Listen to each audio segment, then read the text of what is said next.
Bonjour les enfants. Aujourd'hui, nous allons vous raconter l'histoire du rat des villes et le rat des champs. Il était une fois, dans un grand château situé au cœur d'une ville animée, un rat des villes qui vivait dans le luxe et l'opulence. Il avait tout ce qu'il voulait, de la nourriture en abondance, des meubles confortables, des vêtements élégants et des serviteurs pour s'occuper de lui. Le rat des villes passait ses journées à se prélasser dans son château, à manger des mets délicats et à écouter de la musique. Il aimait recevoir ses amis et organiser de grandes fêtes. Un jour, il reçut une lettre de son ami d'enfance, un rat des champs. Le rat des champs lui écrivait pour lui dire qu'il allait venir lui rendre visite. Le rat des villes était ravi. Il avait hâte de revoir son ami et de lui montrer toutes les richesses qu'il possédait. Il prépara un grand festin en son honneur et fit nettoyer tout le château. Le jour de la visite arriva enfin. Le rat des champs arriva au château, portant un simple sac à dos.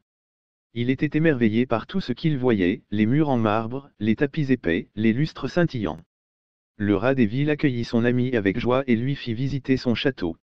Il lui montra toutes les pièces, toutes plus luxueuses les unes que les autres. Il lui présenta également ses serviteurs et ses amis. Le soir venu, ils s'installèrent à table pour le festin. Le rat des villes avait commandé les plats les plus raffinés et les vins les plus fins.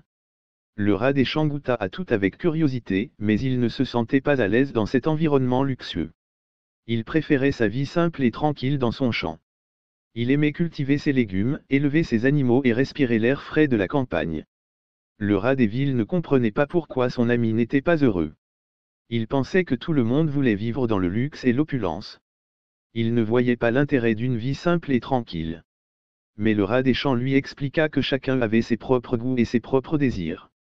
Ce qui rendait le rat des villes heureux ne rendait pas forcément le rat des champs heureux. Il lui dit qu'il aimait la simplicité et la tranquillité de sa vie à la campagne. Il aimait être proche de la nature et travailler de ses propres mains. Il n'avait pas besoin de richesses pour être heureux. Le rat des villes comprit alors que l'argent et les richesses ne faisaient pas tout.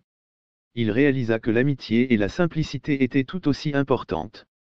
Il remercia son ami pour cette leçon de vie et promit de ne plus jamais juger les gens en fonction de leur richesse ou de leur pauvreté.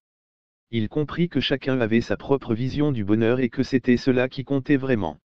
La moralité de cette histoire. Chacun a ses propres goûts et ses propres désirs.